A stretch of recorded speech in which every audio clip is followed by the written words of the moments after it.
Hello everyone, hope आप लोग अच्छे हैं। Welcome to Mamta classes.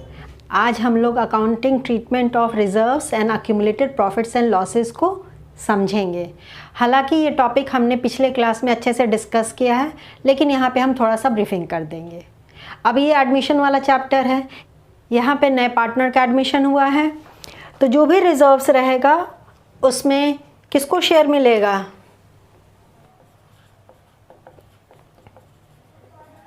Distributed only amongst old partners। तो किसके बीच में बटेगा? सिर्फ ओल्ड पार्टनर्स के बीच में। इसका मतलब new partner will not gate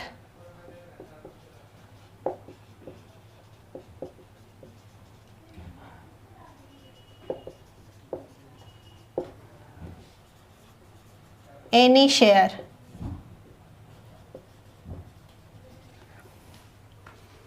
तो इस रिजर्व्स या अक्यूमुलेटेड प्रॉफिट्स या लॉसेस में नए पार्टनर को कोई भी शेयर नहीं मिलेगा।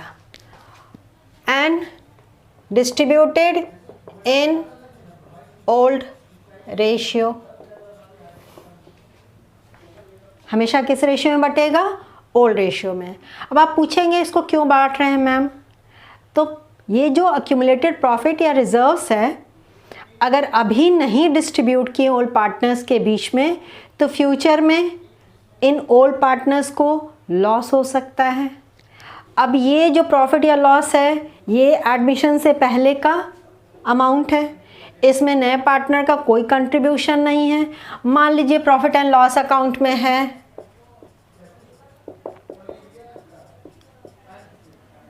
क्रेडिट बैलेंस है, मतलब प्रॉफिट। सपोज कीजिए इसमें है आपका 50,000, जनरल रिजर्व में है 1 लाख रुपीज। तो टोटल मेरे पास कितना अवेलेबल है? 1,50,000। A and B old partners थे और प्रॉफिट शेयरिंग रेशियो 1:1 का है। अब ये इनके बीच में अगर बंटना है तो कितना कितना मिलेगा? A:B।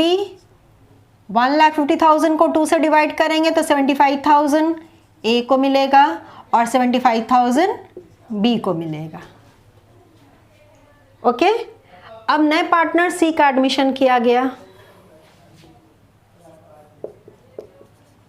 न्यू पार्टनर है सी, और न्यू रेशियो हो गया आपका 1:1। अगर अभी हम इसको नहीं बांट रहे हैं तो फ्यूचर में कितना मिलेगा तीनों को? तो तीनों को मिल जाएगा 1,50,000 को अगर डिवाइड करेंगे 3 से तो हर एक को मिल जाएगा 50,000, 50,000 एंड 50,000। तो अब इन दोनों को लॉस हो गया ना, इसको तो फायदा हो गया। और ये उस पीरियड से रिलेटेड है जब ये बंदा पार्टनर था भी नहीं बिजनेस में। तो इसीलिए जिस समय नए पार्टनर का एडमिशन होता है, कोई भी अमाउंट है रिजर्व्स में या अक्यूमुलेटेड प्रॉफिट्स या लॉस है, उसको पुराने पार्टनर्स में बांट के ख़त्म कर देते हैं। अब लॉस भी अगर है तो नया पार्टनर क्यों लेगा उसका बर्डन? ये तो उसके पीरियड से रिलेटेड नहीं है। तो सेम कॉन्सेप्ट अप्लाई करता है लॉस के लिए भी। अब क्लियर है? जर्नल एंट्री बहुत सिंपल सा है। तो जर्नल एंट्री क्या होगा? General reserve account debit, profit and loss account debit, और ये क्रेडिट बैलेंस है, मतलब प्रॉफिट है। ये बैलेंस शीट में किस साइड शो हो रहा होगा? Liability side. एक रिजर्व और contingency, reserve account debit to old partners capital account. And in which ratio बेटा मेरे? Old ratio. ओल्ड रेशियो में बांट करके इसको खत्म कर दिए। Narration, reserves and accumulated profits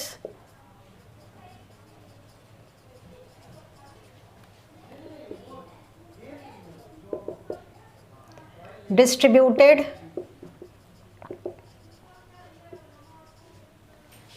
between all partners in old ratio।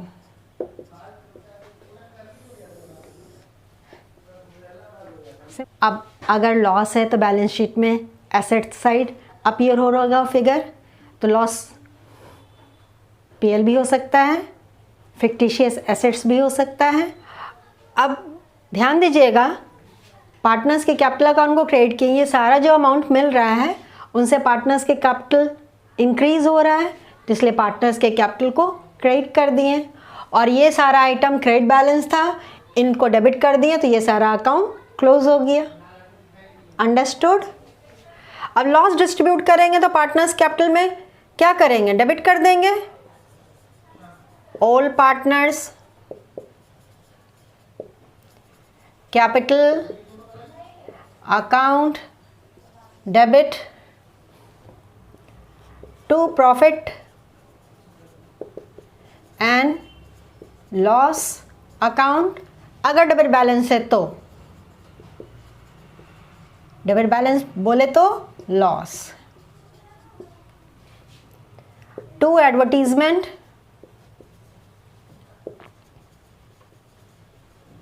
Suspense account and to other fictitious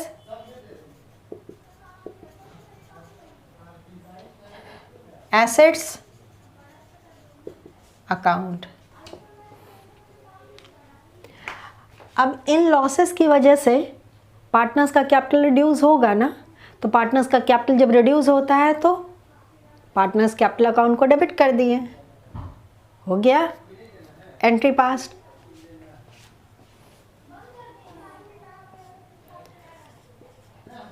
losses return of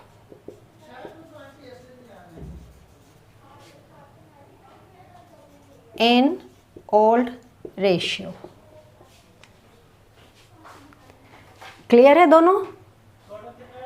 अब ये जर्नल एंट्री उस समय पास होता है जब partners accumulated profits, losses and reserves को डिस्ट्रीब्यूट करना चाहते हैं। लेकिन कभी कभी ऐसा भी सिचुएशन होता है जब पार्टनर्स इनको डिस्ट्रीब्यूट नहीं करना चाहते हैं, they do not want to alter the balance sheet figure. तो ये हो गया था आपका पहला सिचुएशन।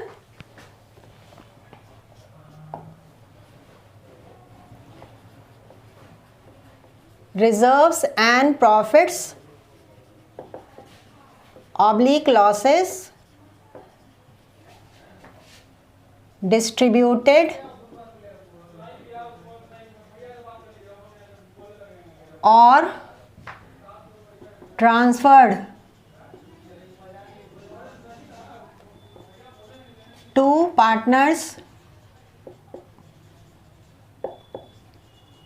Capital account. ये पहला सिचुएशन था। दूसरा सिचुएशन, जब पार्टनर्स इन रिजर्व्स और प्रॉफिट्स को डिस्ट्रीब्यूट नहीं करना चाहते हैं, यानी कि ये रिजर्व्स और प्रॉफिट्स को बैलेंस शीट में ही शो करना चाहते हैं, लेकिन कुछ ना कुछ इफ़ेक्ट तो लेना पड़ेगा, अदरवाइज़ फिर से वही बात होगी कि अगर अभी हम डिस्ट्रीब्यूट नहीं कर रहे हैं, फ्यूचर में नए पार्टनर को फ़ायदा हो जाएगा और पुराने पार्टनर को घाटा हो जाएगा। तब वहाँ पे क्या ट्रीटमेंट करेंगे?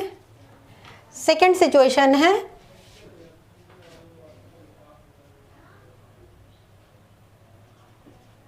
नॉट डिस्ट्रीब्यूटेड और transferred to partners capital account. अब यहाँ पे क्या करेंगे? जितना अक्यूमुलेटेड प्रॉफिट्स एंड लॉसेज है सबका नेट अमाउंट कैलकुलेट कर लेंगे। जैसे जनरल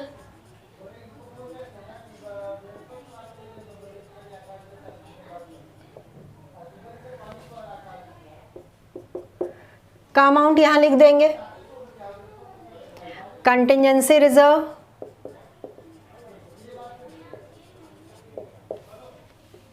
का जो अमाउंट है उसको भी लिख देंगे, प्रॉफिट और लॉस अकाउंट, और ये क्रेडिट बैलेंस है उसको भी लिख देंगे और सारे अमाउंट का टोटलिंग कर देंगे। यानी कि जो लायबिलिटी साइड अमाउंट था ना बेटा मेरे, उसको टोटल कर दिया अक्यूमुलेटेड प्रॉफिट्स एंड रिजर्व्स वाला अमाउंट, लेस क्या कर देंगे? एडवर्टीजमेंट,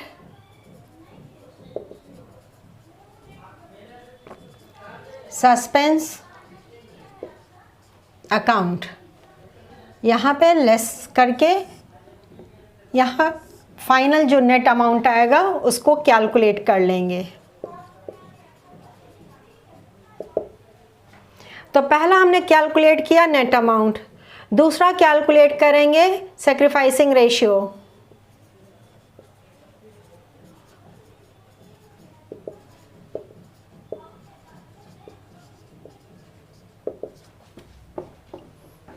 और जो सैक्रिफाइसिंग रेशियो आया इस अमाउंट से मल्टीप्लाई करके सारे पार्टनर्स का शेयर निकाल लेंगे और एंट्री क्या पास कर देंगे? जो पार्टनर गेन किया है उसके कैपिटल अकाउंट को डेबिट कर देंगे और जो पार्टनर सैक्रिफाइस किया है उसके कैपिटल अकाउंट को क्रेडिट कर देंगे। मतलब जो गुडविल का ट्रीटमेंट करते हैं at the time of admission of a new partner, वही एंट्री होगी। ओके, तो जर्नल एंट्री हो जाएगा बाबू मेरे।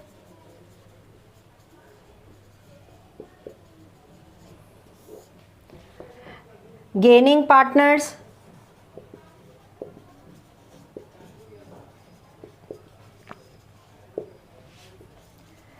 Capital account debit to sacrificing partners capital account. Narration, adjustment for reserves and accumulated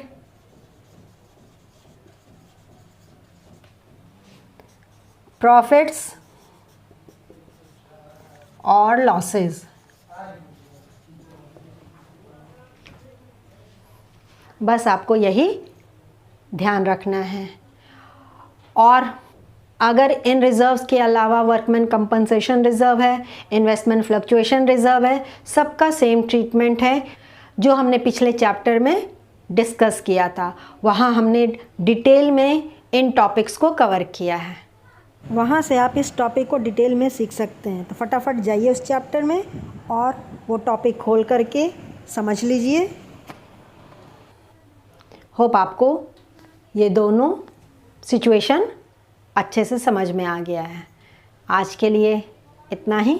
next class में हम लोग नया टॉपिक सीखेंगे। मिलते हैं नेक्स्ट क्लास में, तब तक अपना ख्याल रखिए, खुश रहिए, बाय।